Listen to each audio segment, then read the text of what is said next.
ζουζουνάκι μου. Κοίτα.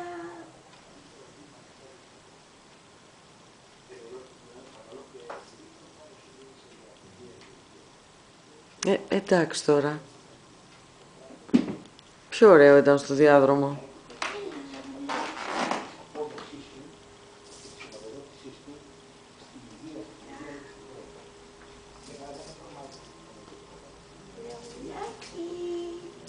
Κοίτα ζουζουνάκι μου. Βάλ' το να τρέξει, μωρέ.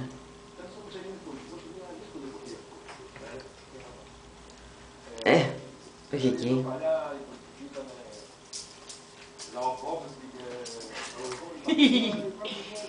Ζουζουνάκι. Μπράβο ζουζουνάκι μου.